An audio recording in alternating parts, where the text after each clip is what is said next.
A lot of these men in the comment section, they are incels, they have been incels, and they're going to continue to be incels because they don't want anything to get better. They just want somebody to blame.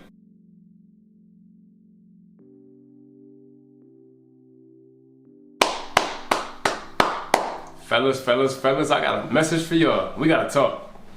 We gotta talk. I'm seeing a lot of things in the so-called manosphere going on, and I'm not liking what I'm seeing in a lot of ways. Hopefully I can help save somebody today. Now, before we get into this, be very clear. Anything I say about the manosphere, if I'm criticizing, if I'm critiquing, I don't come from a place of hurt. I don't come from a place of hate. I don't come from a place of demeaning or tearing down. No, I'm only here to be constructive and to think about things more objectively. So before y'all get all,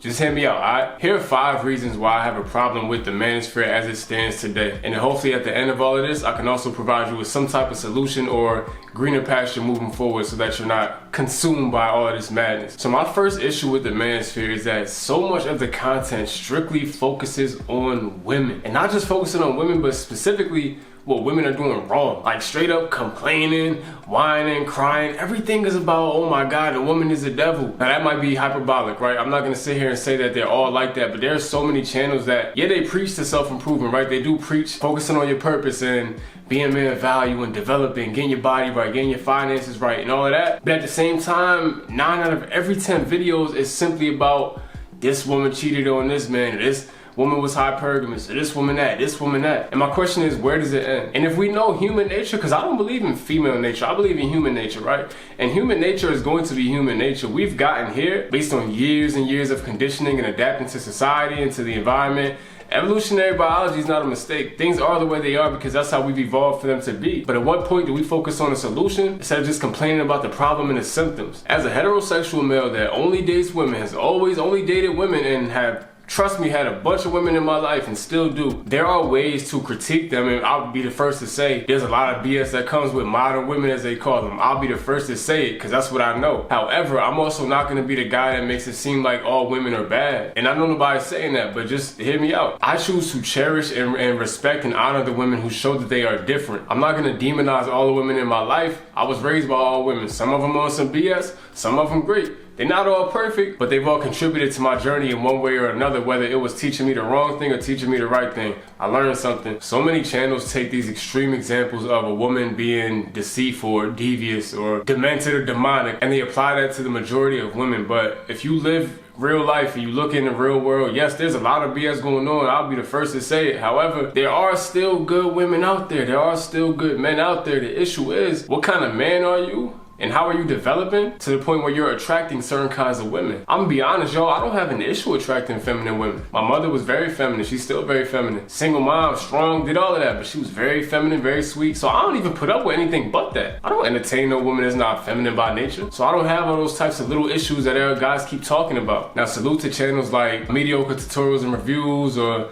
the Poor Man's Podcast. I'm not gonna do a bunch of name dropping, but just some channels that I can definitely say I've pinpointed that they have an objective point of view on most discussions when it comes to women and men and our interpersonal dynamics in 2021. These channels, they don't just come from a biased perspective. They're not angry, they're not bitter. They simply address everything as is, lay out facts, lay out data, statistics, and move forward and give their honest feedback and opinion on whatever the conversation is. I think these conversations are way more productive than simply saying, oh my God, this man's wife is a massive 304, as they like to call them, right? Here's the thing. In order to fix any problem, you do first have to admit that the problem even exists. So for us to be talking about, oh my God, women file for this percentage of divorces, right? 70, 80%, whatever the number is, or 80% of black women are overweight or obese. That's a problem, right? Or 70 to 80% of black kids are born out of wedlock. That's a problem. That's cool to address it. However, I want to be productive and move the conversation forward. So how do we get there? In my opinion, I think that we should practice more positive reinforcement. So in 2013, the Harvard Business Review published some research around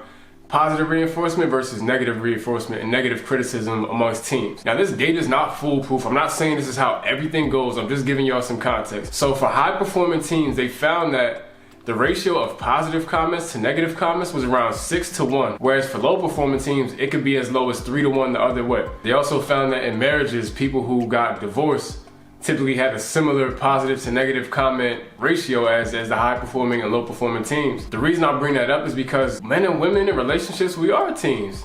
And if we want to perform well, we have to find ways to generate and to promote the kind of behavior we want. There's a quote, and I coined this quote, by the way, so if you hear somebody saying it, make sure they cite their sources. When a wolf shows his teeth, don't be surprised when he bites, but praise him for kisses, he'll remind you for life. What that means is when you give the wolf the positive reinforcement for doing things well instead of only the negative criticism when he does things wrong, he's more likely to continue that behavior. I went to business school, right? I got a master's in management from the Kellogg School of Management, one of the best schools in the world. One of the first lessons I learned in my leadership class was the difference between commitment and compliance. Compliance is possible when people fear you or when you give this negative criticism all the time. You can correct behavior and get people to do things that you want them to do. You tell somebody, oh my God, you suck at pushing papers. If they want that job, they'll find out a better way to push their papers, right? However, commitment means that they bought into the bigger mission and they're willing to improve on their own in ways that you can't even think of. So if you tell a little kid he missed a shot in basketball, if you tell him you suck, maybe he'll be determined to prove you wrong and to get his jump shot better. But if you look at him when he does well and say, man, I like the way your form was on that. Good job keeping your elbow in or keeping your base square. He's way more likely to repeat that behavior over and over and over. And so negative criticism is necessary, yo, let's be honest. I look at it almost like if you're running towards a cliff, you're driving towards a cliff, the negative criticism is that kick in the butt that you need sometimes, or that warning sign that says, yo, it's a cliff right here, you about to fall off and lose everything. But what happens when I turn around and now I'm climbing up the mountain in a healthy way, but I get tired, right? How am I gonna continue to push myself to keep going in that right direction? That comes from the positive reinforcement that somebody gives. Yo, good job, man. You look real strong today, bro. Man, you been putting work in, bro. Look how fast you're going up this hill today, man. I'm trying to get like you, bro. So all that to say, I think when it comes to women, you're way more likely to get your girl to dedicate herself to the gym if one, you're in the gym consistently eating healthy, and two, you praise her when she does well. You know, you tell her, yo, I like that you've been working out, man. I can see it changes already, man. Look at your quads getting big and all of that. Look at your waist slimming down, man. You look good as hell, girl. Keep that up, man. That's gonna work way better than telling her that she's fat and she looks like Jabba the Hutt and you're leaving her if she don't get in shape and da-da-da. I understand, I don't date out of shape women either, but I do it through positive reinforcement if they ever start to slip off their rocker. Second problem I have with the manosphere today is that there is so much petty beef and so much infighting going on that it just takes away from the overall message that we're supposed to be pushing and promoting. Like, to me, one of the weakest and weirdest things that I see on the internet is entire channels that are dedicated to tearing down and criticizing other men. Not giving honest feedback, no, literally tearing down other men simply because they disagree with ideologies, opinions, outlooks, approaches to life. When was that cool? All these men, you a manly man, you a alpha. When was that the vibe, yo? I'm gonna make a whole channel about tearing down another man, so I'm gonna spend my energy to research some other man I don't even know in real life to tell you how corny he is, how bad he is, oh, he's a simp, he's this, he's that. Where did they do that at? What kind of man is that? In my opinion, I think one thing we can all agree with is that right now there's a masculinity crisis in America. We are struggling to find masculine men who are not afraid of that.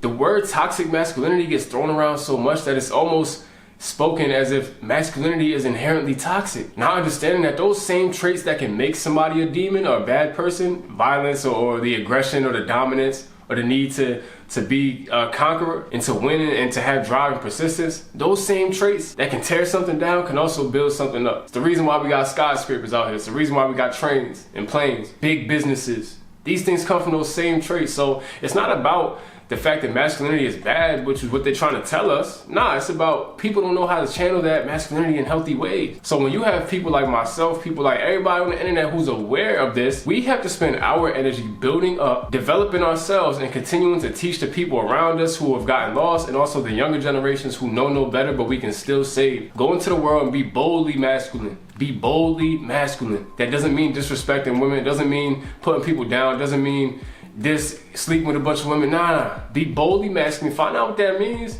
and then teach. And when the slander comes, continue to teach. Because the world's better off when men are being strong. Doesn't mean we can't wear perfect or we can't have feelings. No. Trust me, I'm not saying that. What I'm saying is men who stand on something bigger than themselves. That's what the world needs. And all this little infighting and these beefs and, my God, this man's who cares who's a simp, bro? Are you a simp? Then who cares if that other man is, bro? Honestly. If you're making a difference, who cares? The more I see men just tearing each other down, I think it's just so corny. It's why I don't even care to belong to certain groups. Because men act like children, bro. A lot of men act like children, tearing down another man. You got a whole channel dedicated to how bad this man is or how much he's a fake and he's a whatever, bro. Whatever. I have no time for that. The third issue I have with the manosphere is there are too many people posturing and peacocking and acting like something that they're not. Let's keep it a bean, yo. A lot of manosphere channels, a lot of red pill, alpha male channels have never been around bad women. They don't know what it's like to attract bad women all the time. They don't know what it's like to have a bunch of bad joints on your roster. I'm gonna be 100% honest with y'all. I've had bad chicks around me my whole life. Never had an issue attracting them. I ain't even want them half the time. Always had beautiful women around me. But I promise you, the way some of these people speak about women, you can tell they don't interact with them on a regular basis. Because they speak about women like they're not people too. I know what comes with women. And I love them still.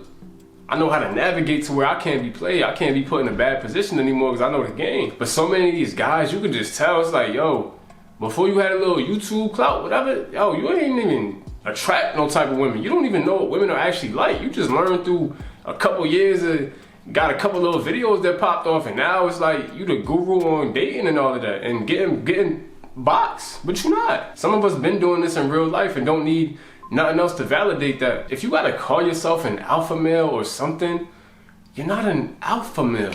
I don't want to be defined by any labels, yo. I do not want to be defined by any of those labels. I'm me, dog. And I know what I stand on, I know what I bring to the table, I know who I am in the world, the type of impact I'm making in people's real lives, the kinds of relationships I have with women.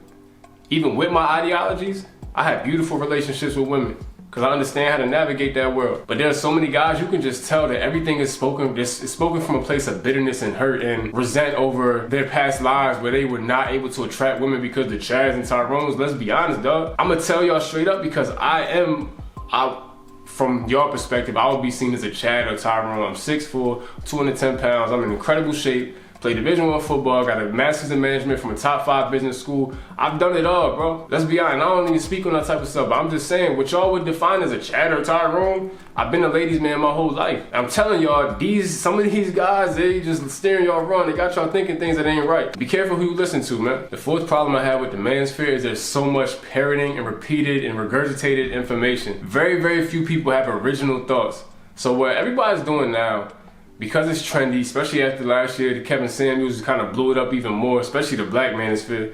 Now people are just taking any little point that Rollo Tomasi said or Lycus or even Patrice O'Neal or anything, and they're just regurgitating all the info. And it's cool because we gotta learn from somewhere. Like anything I know, I learn from somewhere. I research a lot, I read a bunch of books, so it's nothing's original per se. So I'm not saying that you gotta have this incredible new outlook on everything, but damn, yo, can anybody think for themselves? You hear the same points on every channel. Hypergamy this, women this, high value, like yo. If you're not gonna bring nothing new to the table, what are you doing? Are you really being productive, or are you just trying to hit a lick on something that's popping right now? And so I'm seeing a lack of integrity, and I'm seeing that people hear things and they just repeat it. No real research on their own, no putting time in to develop themselves and find out what it's really like to be this kind of man. It's easy behind a YouTube channel, behind a camera to act like something you're not. But if I see you in real life, it's a much different energy. Cause you aren't living that for real. That's why I love channels that are willing to see both sides of the coin. It's like, yeah, I'm always gonna be here for I tell all my women, y'all, I'm here for the fellas, say what you want. So me and my girl, we always gonna disagree on some things. It's cool. She gonna be there for the ladies. That's her perspective. I'm here for the fellas. It's my perspective. But I'm always willing to hear her out. I'm always willing to hear the other side so I can grow and progress. It's the only way we get better, by hearing the other side and finding ways to bridge those gaps and saying, look, even if we disagree, it's cool. I learned something today, so now I'm better off in my journey and you as well. The fifth issue I have with the manosphere is the male supporters in the comment sections. So many times what you'll see in the comments is a bunch of guys, probably incels or 16-year-old guys that ain't never sniffed no vagina in their lives, just spewing a bunch of hate towards women and speaking as if they're these ultimate Herculean figures or Adonises. They get the most women, they leveled up here, they rich, they this, they that, they in perfect shape. Truth is, a lot of these guys are lying and they're trying to find validation through groupthink and through confirmation bias. So it's easier to slander women than to go develop yourself. It's much easier to blame somebody. This is a problem in our society in general today, is people are more comfortable being victims than taking accountability for changing their lives. So it's easier for a guy to get in a comment and say, man, she didn't text me back, she's a 304. It ain't easy to say, damn, I wasn't really the type of guy she'd even deal with, so maybe I gotta go develop. Maybe if I was in a better position myself, maybe she'd be more drawn to me, because we know the love is not unconditional. Any woman that likes me, that bangs with me and she's into me and all that, it's because I am who I am. If I stop being who I am, she's not gonna be drawn to me the same way. I understand that. But it's easy to blame the women though, right? It's easy. Even for a channel, say like Kevin Samuels, right? If you watch one of his broadcasts, there should be productive dialogue going on. And I'm not gonna say there isn't at all. But when I look at the comment section, there's so many people who are just in there joking around and trolling and slandering the women to the point where women, they're not gonna get on camera at all, bro. Good women are gonna be fearful to have those conversations. Or women who are willing to learn to change, they're gonna be fearful of those conversations because they know they're gonna be getting talked about like a dog in the comment section. And it's like, yo, are we children or are we adults, yo? Can we be mature enough to have real discussion, even if we disagree, without tearing somebody else down? That's my question. Because it eggs on this gender war type of rhetoric. And we don't have no time, no place for any gender wars, bro. At the end of the day, men and women are better together than we are apart. We're never gonna be perfect. There's always gonna be flaws on both sides. I got my own issues that come with me. And any woman I deal with has her own issues too. But if we're willing to work through those together, let's go to therapy, right? Let's get ourselves right. Let's develop. Let's become our best selves physically, mentally, spiritually, emotionally, financially. And let's look out for each other. Let's build our communities back, because as black people especially, our communities are not doing well. We're not. And the easiest way for us to continue to fail is to be divided.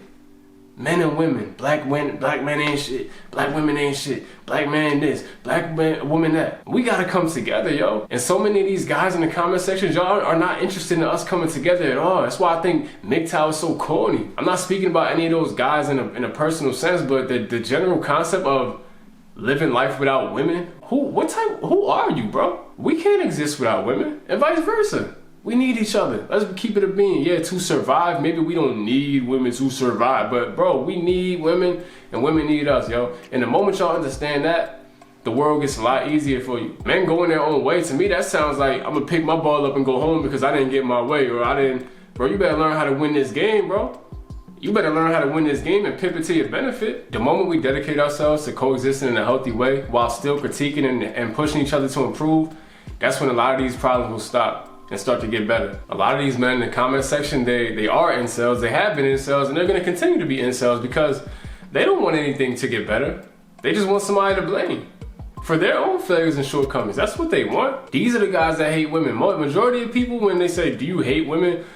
I hate hearing that, because half of the time, no, just because we disagree don't mean we hate you. That's not what's going on. But a lot of y'all men in the comments, y'all do hate women. You really do, because you think you can live without them, and you can't, bro. If you were getting the validation you wanted from them, if you didn't see your worth as a man in the amount of women you could bag, if you didn't have those issues, you wouldn't be in them comments talking like that. Trying to prove how alpha you are in the comments, talking to all these. And here's a weird thing.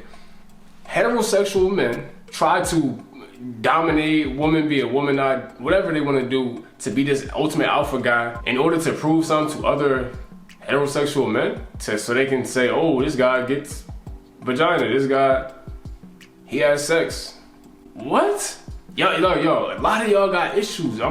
Look, we're not gonna get too deep into detail, but I really want y'all in the comment section, man, be careful, bro. Just falling into this group think and just slandering women. It's like, damn, yo, I understand women are this and that, but at what point do we start thinking about moving forward and finding ways to coexist in a healthy way, instead of just complaining all day and crying like little boys? So to me, here's a very simple solution, right? Rid yourself of all these labels. Fellas, I'm talking to y'all, bro. What does it mean to be a man? And soon I'm gonna post a video with what I really think it means to be a man. Here are 3 things I think every man should stand on. Never make excuses for anything in your life. You always take accountability. I would highly recommend this book by Jocko Willink called Extreme Ownership. It talks about how you always take accountability in leadership, man. Even if things aren't your fault, it's always your responsibility in how you respond. Practice ultimate integrity. So integrity means, what do I do when nobody's watching? Who am I behind closed doors? Am I really that man that I portray myself to be, or am I just fraudulent and trying to get support from people who don't know any better? And third, never forget that everything you do is bigger than you. Every decision you make is bigger than you. This is where a lot of men fail nowadays. Yo, if I wake up and if I go out into the world and I'm disrespectful to women, that affects me and the people around me, yo. My reputation matters. The way I represent myself matters, because I'm also representing who? My mother, my father, my siblings, my woman if I have one, my future family, the kids from my city who need somebody.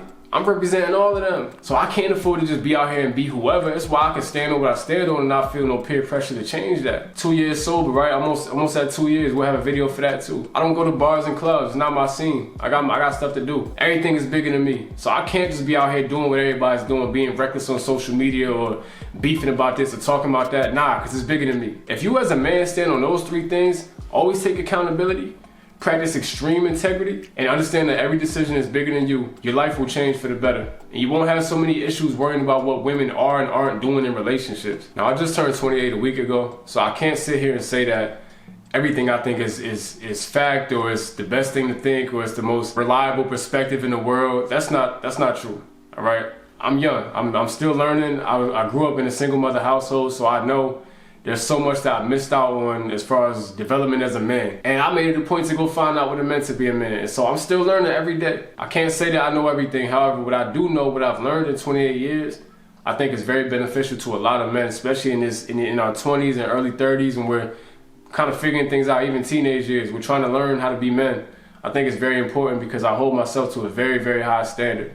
And there's a reason why a lot of older men still come to me for advice, believe it or not. They've seen the world probably 2 times as long as I have, but they come to me sometimes for advice in a sober perspective, because I do hold myself to such a high standard. Anybody in the manosphere, yo, I love this work we're doing. I love this focus on men becoming their best selves and men putting their foot down and saying, we're not standing for the BS, right? We're gonna go conquer the world and make life shift on our terms. I love all of that, but I just want us to be more productive, and I want us to focus on how can we move forward in the best and most healthy and positive way. Let's stop tearing each other down. It takes probably more energy to tear down than it does to build. So I would love to see us just build with each other, even if we disagree. Maybe we don't build with each other. I'll build a kingdom over here, you build a kingdom over there. The world's better off because we got 2 kingdoms now instead of 2 shanties and shacks. I love y'all. I hope this was productive for somebody. I hope it kind of helps you get some perspective, and hopefully we'll speak again soon. And yeah, man, thank y'all for being here. I love you all, and Godspeed.